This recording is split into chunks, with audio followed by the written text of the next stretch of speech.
Hello, Half Full Monty here again, and today the video is going to be about a cheap axe. I was at Harbor Freight. You know how it is when you go into places like that. I went in for one thing, I came out with this right here. And as you know, I'm kind of getting into the axe throwing stuff. Very expensive axes can be. But anyway, this one here was $12.99.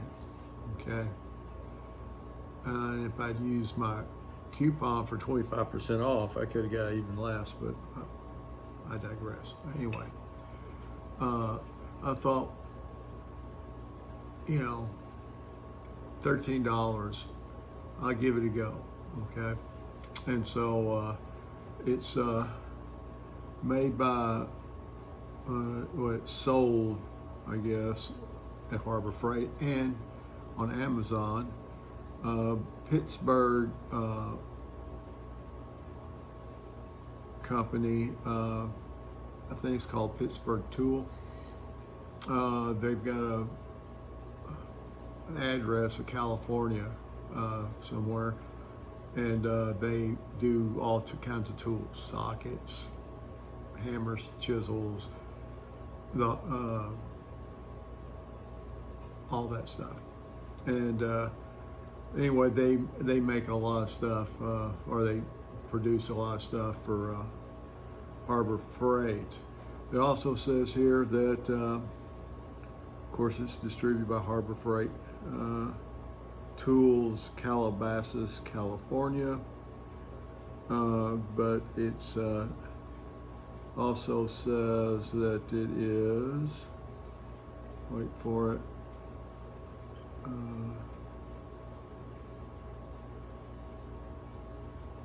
made in India, okay, with a genuine hickory handle, okay. The head is painted, and it has that's the other thing that got me interested in it. If you can see, the handle is flat, and I think that's what they use in the axe throwing venues, because they do what they call a flick, where they go like that. It's like throwing a dart, and they can get super accurate. I'm in the backyard throwing at a, pine slice hanging from a tree. So it's like baseball bat situation. But anyway, I thought, well, I might try to get better at that. Anyway, so it's a kind of a substantial handle. They also had one that was like $8 and something, but it had a fiberglass handle in it, and I don't know so much of it. Anyway, it says that the head is 1.25 pounds. It comes a little rubber protector, which is, it'll wear through that, but hey, it's a protector.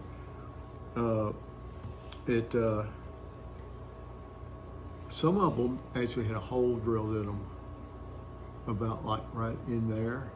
They had a little a dowel pin knocked in it, and some of them they painted over the top there, and it looks like this had a wedge and 2 pins. It was obviously, I guess, pressed in there, and you can see right here we've got some curling here of the wood, and I looked through several of them, and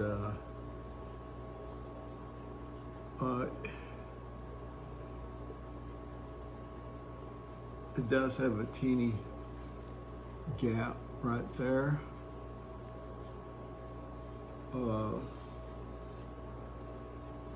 Anyway, so the other thing that's interesting to see here, it's just like 16 inches and right at a quarter, 16 and a quarter, which is really about the right length I like to throw with. The 14ers, man, I have to get up like 8 foot to make it, or I have to, anyway, that should be about right for me. You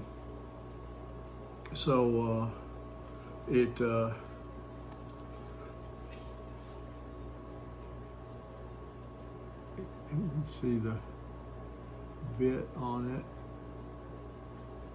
it, and it's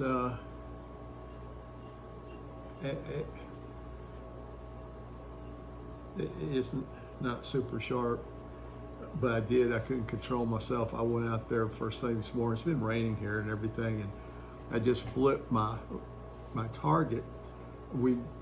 I've had it since February, and the core of the ring on one side, it's about this thick, you know, and about that much of it, I'm making a bowl out of it. Anyway, so I flipped it over, and the new side is it's never been used, and it is hard. So anyway, I went out there and said, I gotta see, because after I just did that, I flipped it, and I went out there, and man, I was having a hard time sticking it. They just bouncing off the side. Even with really sharp hatchets, if you hit like flush like that, it'd bounce back. But if you got a little bit of a corner in it, it'd stick a little bit. So it's got some work going. But anyway, I went out there and threw it, and it actually stuck. So well, that's without messing with it right out of the thing. And the other, oh, I better cover that up before I hurt myself. The other interesting thing about these, and it says here on the handle, the sticker here, lifetime warranty. And the checkout guy was like, yeah, that's got a lifetime warranty. I was like, it's $13. And he's like, yeah, and it's got a lifetime warranty. Can you believe that? And I said, you have a lot of them come back? He said, nah, not really. I think that is because it's not worth the drive to take it back for most people for $13. But he said, yeah, they've got several things. Harbor Freight gets a lot of side eye about being cheap tools, and they are. But cheap tools have a place, okay? If you use one every now and then. But the other thing is he said they got chisels and all kinds of other things guaranteed for life. People bring them back. I have a handful of chisels, and they go, okay, well, they give them new chisels. And being a retired diesel mechanic with a $1 worth of hand tools at one time, in the big toolbox you roll around and all that stuff, tool truck came up, Snap-on tools, and all those other Mac and Matco and all those people, they would come in and they would sell you a tool, and it would be expensive too. But they did a lot of special tools, like if you needed for a certain job, and they had on the truck, here you go.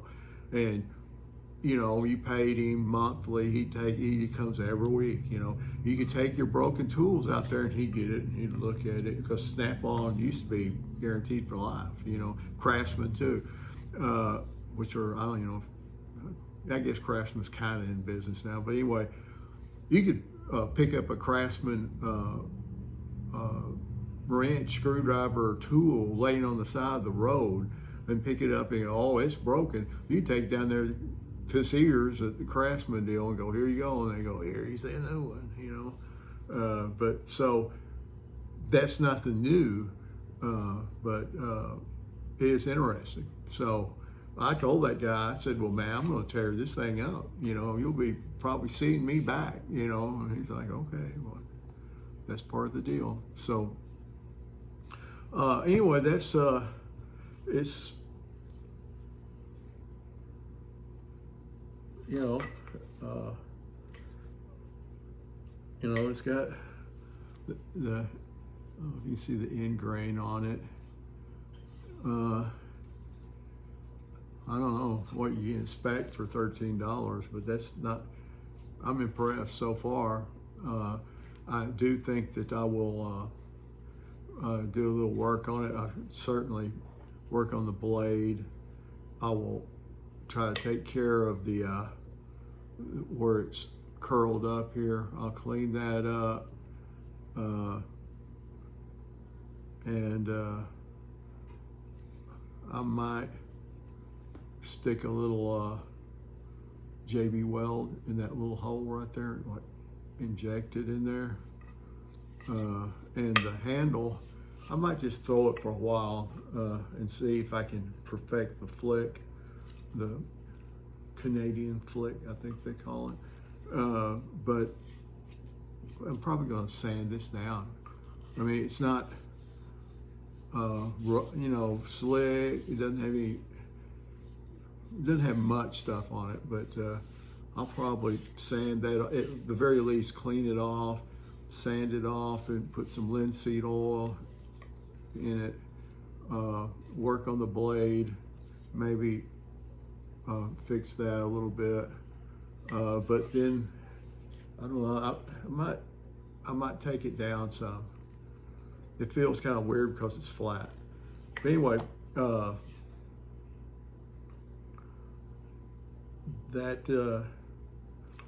that's it. I might come back and show you more, but I know there's probably 100 videos on this hatchet, people saying the same thing as I am, but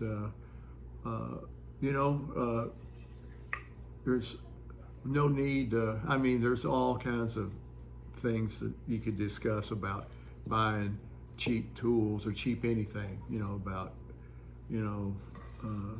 not made in America and all that, but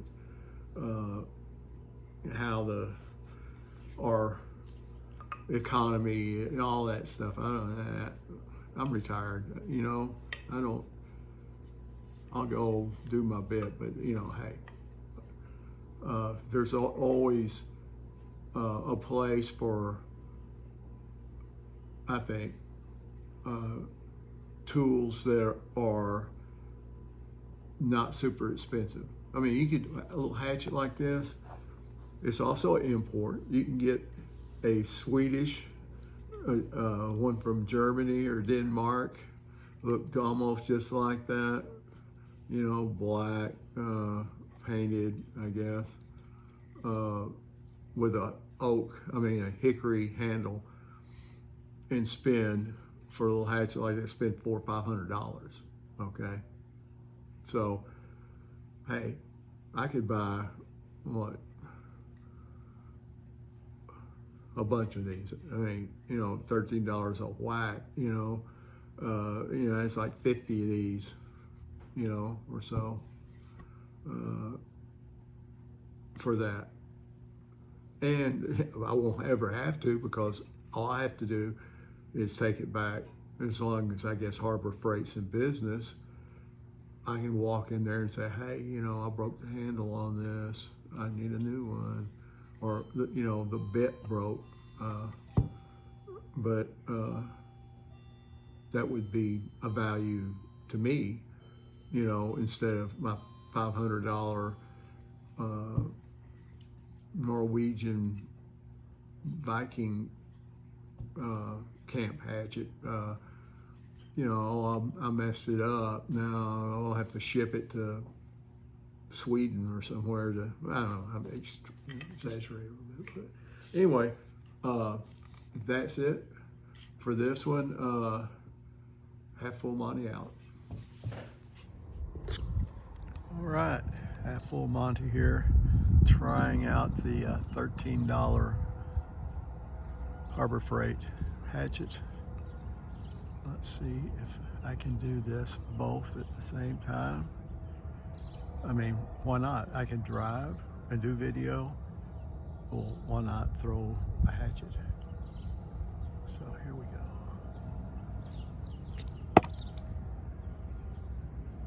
All right, there you go. Half full Monty out.